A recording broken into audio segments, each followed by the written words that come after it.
It's wild how Tesehki and Chrisean, who have been at each other's throats for years, suddenly found common ground, but only when it came to dragging Lil Baby. All Lil Baby did was clarify the truth about his connection with Chrisean, yet that alone was enough to ignite the sisters' fury. Meanwhile, Lil Baby isn't backing down. He fired back at Chrisean, labeling her a clout chaser and insisting her accusations about him were nothing more than a ploy to make Blue jealous and create chaos online. To really understand the chaos, let's rewind to 2023, when Lil Baby and Chrisean first started making headlines together. At the time, Croc was heavily pregnant with Junior and reportedly drinking to cope with everything going on. A photo of her and Lil Baby at the All-Stars game quickly went viral, sparking speculation and rumors. Things escalated when Croc got into it with Blue over the number of rappers sliding into her DMs. And, of course, Lil Baby was one of them. The situation, however, wasn't as scandalous as it seemed. Lil Baby wasn't flirting. He was addressing the rumors about him messaging her, making it clear he wasn't playing games. A leaked message from his DMs read, "It's Baby. Why are people saying I was in your DMs? Why didn't you tell them I'm a big brother? I hate stuff like that." Unfortunately, Blueface misinterpreted the context, letting jealousy cloud his judgment. Fueling the drama, Blue later referenced Lil Baby in a track called Baby Mama Drama, accusing him of overstepping boundaries with Croc and questioning his authenticity in the industry. Meanwhile, Lil Baby defended himself, emphasizing that he was loyal to his own code and not someone to be accused of inappropriate behavior. The tension between all parties reached a boiling point. When Croc gave birth, Blue refused to attend, falsely assuming that Junior was Lil Baby's child rather than his own. In the end, what looked like a messy love triangle was really a combination of misunderstandings, rumors, and high emotions, amplified by social media and public scrutiny. The narrative demonstrates how quickly situations can spiral when fame, jealousy, and perception collide, especially in the fast-moving world of hip-hop relationships. When Crow confronted him about skipping the hospital visit, he completely sidestepped the issue, instead focusing on her being at Baby's restaurant.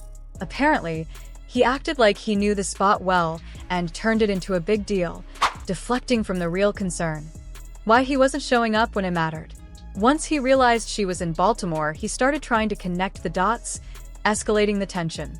The drama surrounding Blueface, Croc, and the various players involved took on a life of its own when DJ Academics stepped into the conversation, calling out Blueface's behavior in no uncertain terms.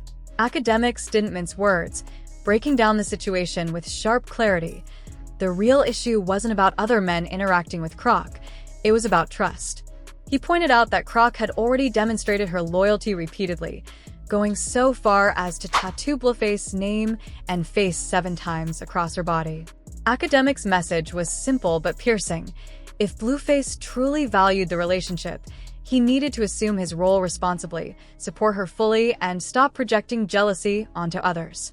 People weren't trying to interfere with Croc or take her away from him. They were simply in her orbit, the same way others had been around him at the height of his career. Academic's advice boiled down to a single principle: in situations like this, be seen, not heard. Blueface's response to this critique revealed his personal approach to loyalty, ownership, and professional control. He made it clear that anything benefiting Croc, referred to affectionately as Rock, had his support, even if it made him appear unfavorable in the public eye. He emphasized the long-term investment he had made in their dynamic, framing it as a matter of principle. If anyone wanted to collaborate or work with Rock, they had to go through him. Otherwise, he reserved the right to block them professionally every time.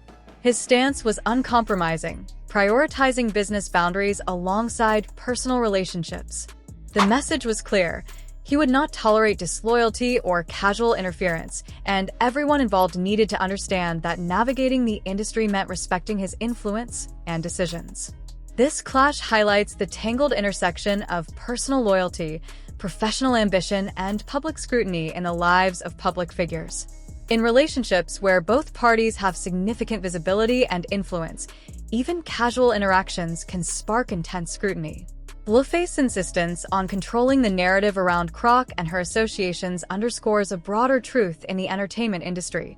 Perception often carries as much weight as reality. Fans, critics, and peers watch every move, and any perceived misstep can quickly become fodder for public debate, commentary, and online discourse. Ultimately, this episode offers insight into how boundaries, trust, and communication play out in highly visible relationships. Academics' critique served as a reminder that loyalty must be balanced with reason, and that projecting insecurity onto partners can escalate conflicts unnecessarily.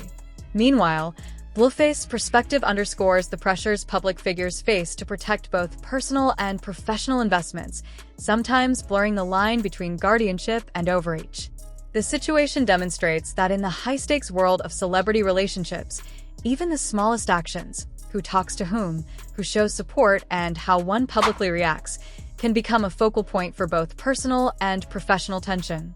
But things got messy when Blue intentionally tried to provoke Croc by bringing up Tesehki, knowing the two had ongoing beef.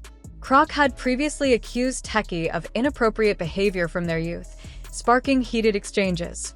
Tesehki fired back, criticizing Croc's parenting of Junior, though many dismissed it as drama rather than genuine concern. In short, this tangled web of deflection, jealousy, and old grudges highlights how personal conflicts in the industry often intertwine with professional maneuvering, leaving reputations, relationships, and tempers all on the line. At the heart of it, she's making it clear. First and foremost, she's a mother. She admits she's not the perfect sister, but being a parent is her priority. Standing in her million-dollar home, she reflects on the drama and insists she's speaking her truth, no matter how uncomfortable it gets. According to her, some people would rather rewrite history to make her look like she's chasing clout, but she isn't playing that game. And despite rumors of lawsuits over her statements, she points out that no paperwork has surfaced, so legally, there's nothing happening. Meanwhile, the ongoing friction between Croc and Tesehki hasn't gone unnoticed. Blue's comments only added fuel to the fire, tweeting praises for Tesehki, while Croc clapped back with her own shout-out to Lil Baby. Feeling dragged into the chaos, Lil Baby fired back on social media, clarifying that he's never pursued Croc and wants no part in the back and forth. He emphasized that while he may bring attention, he never crossed personal boundaries and certain claims had gone too far. Rumors have now surfaced, suggesting that Tesehki may have slid into Lil Baby's DMs to check him regarding the drama with Croc. If that's true, it could signal that Tesehki and Croc may have resolved at least part of their long-standing tension. Fans and followers have been quick to weigh in, some calling Blue delusional for overreacting, others suggesting he's threatened by the idea that someone else could positively influence Croc. Now, the big questions linger. Did Tesehki really reach out to Lil Baby behind Croc's back? And was there ever truly anything between Croc and Lil Baby? The drama continues to unfold, and the conversation online is far from over.